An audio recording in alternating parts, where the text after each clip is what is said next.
ओम श्री परमात्मने नमः। श्रीमद् भगवद गीता अथ प्रथमोऽध्यायः। श्लोक संख्या 12। संबंध। द्रोणाचार्य के द्वारा कुछ भी न बोलने के कारण दुर्योधन का मानसिक उत्साह भंग हुआ देखकर उसके प्रति भीष्म जी के किए हुए स्नेह सौहार्द की बात संजय आगे के श्लोक में प्रकट करते हैं।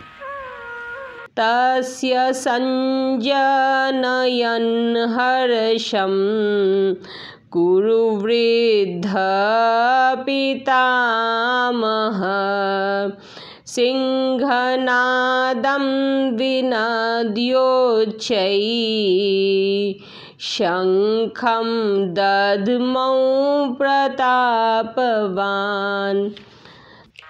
उस दुर्योधन के हृदय में हर्ष उत्पन्न करते हुए कौरवों में वृद्ध प्रभावशाली पितामह भीष्म ने सिंह के समान गरज कर जोर से शंख बजाया। व्याख्या। यद्यपि दुर्योधन के हृदय में हर्ष होना शंख ध्वनि का कार्य है और शंख ध्वनि कारण है, इसलिए यहाँ शंख ध्वनि का वर्णन पहले और हर्ष होने का वर्णन पीछे होना चाहिए। अर्थात यहाँ शंख बजाते हुए दुर्योधन को हर्षित किया, ऐसा कहा जाना चाहिए, परंतु यहाँ ऐसा न कहकर यही कहा है कि दुर्योधन को हर्षित करते हुए भीष्म जी ने शंख बजाया। कारण कि ऐसा कहकर संजय यह भाव प्रकट कर रहे हैं कि पितामह भीष्म की शंखवादन क्रिया मात्र से दुर्योधन के हृदय में हर्ष उत्पन्न हो ही जाएगा। भीष्म जी के इस प्रभाव को द्योतन करने के लिए ही संजय आगे प्रतापवान विशेषण देते हैं। कुरुवृद्ध। यद्यपि कुरुवंशियों में आयु की दृष्टि से भीष्म जी से भी अधिक वृद्ध बालिक थे, जो कि भीष्म जी के पिता शांतनु के छोटे भाई थे। तथापि कुरुवंशियों में जितने बड़े बूढ़े थे, उन सब में भीष्म जी धर्म और ईश्वर को विशेषता से जानने वाले थे। अतः ज्ञान वृद्ध होने के कारण संजय भीष्म जी के लिए कुरुवृद्ध विशेषण देते हैं। प्रतापवान। भीष्म जी के त्याग का बड़ा प्रभाव था। वे कनक कामिनी के त्यागी थे, अर्थात उन्होंने राज्य भी स्वीकार नहीं किया और विवाह भी नहीं किया। भीष्म जी अस्त्र शस्त्र को चलाने में बड़े निपुण थे और शास्त्र के भी बड़े जानकार थे। उनके इन दोनों गुणों का भी लोगों पर बड़ा प्रभाव था।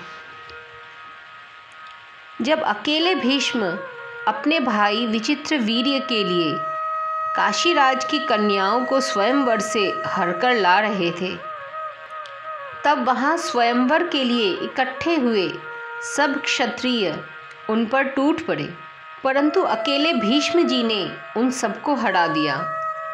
जिनसे भीष्म अस्त्र शस्त्र की विद्या पढ़े थे, उन गुरु परशुराम जी के सामने भी उन्होंने अपनी हार स्वीकार नहीं की। इस प्रकार शस्त्र के विषय में उनका क्षत्रियों पर बड़ा प्रभाव था।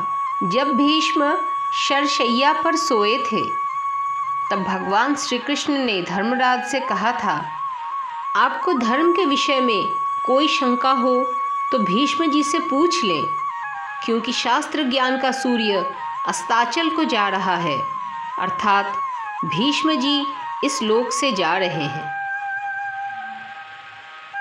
टिप्पणी। तस्मिन्नस्तमिते भीष्मे कौरवानां धुरंधरे ज्ञानान्यस्तं गमिष्यन्ति तस्मात् त्वां चोदयाम्यहम्।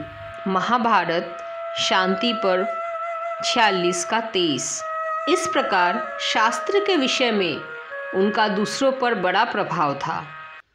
पितामह इस पद का आशय यह मालूम देता है कि दुर्योधन के द्वारा चालाकी से कही गई बातों का द्रोणाचार्य ने कोई उत्तर नहीं दिया। उन्होंने यही समझा कि दुर्योधन चालाकी से मेरे को ठगना चाहता है, इसलिए वे चुप ही रहे। परंतु पितामह होने के नाते भीष्म जी को दुर्योधन की चालाकी में उसका बचपना दिखता है। अतः पितामह भीष्म द्रोणाचार्य के समान चुप न रहकर वात्सल्य भाव के कारण दुर्योधन को हर्षित करते हुए शंख बजाते हैं। सिंहनादम विनद्योच्चय शंखम दध्मौ। जैसे सिंह के गर्जना करने पर हाथी आदि बड़े बड़े पशु भी भयभीत हो जाते हैं, ऐसे ही गर्जना करने मात्र से सभी भयभीत हो जाएं और दुर्योधन प्रसन्न हो जाए, इसी भाव से भीष्म जी ने सिंह के समान गरज कर जोर से शंख बजाया। परिशिष्ट भाव। दुर्योधन के साथ द्रोणाचार्य का विद्या का संबंध था और भीष्म जी का जन्म का अर्थात कौटुंबिक संबंध था। जहाँ विद्या का संबंध होता है वहाँ पक्षपात नहीं होता, पर जहाँ कौटुंबिक संबंध होता है वहाँ स्नेहवश पक्षपात हो जाता है। अतः दुर्योधन के द्वारा चालाकी से कहे गए वचन सुनकर द्रोणाचार्य चुप रहे, जिससे दुर्योधन का मानसिक उत्साह भंग हो गया। परंतु दुर्योधन को उदास देखकर कौटुंबिक स्नेह के कारण भीष्म जी शंख बजाते हैं।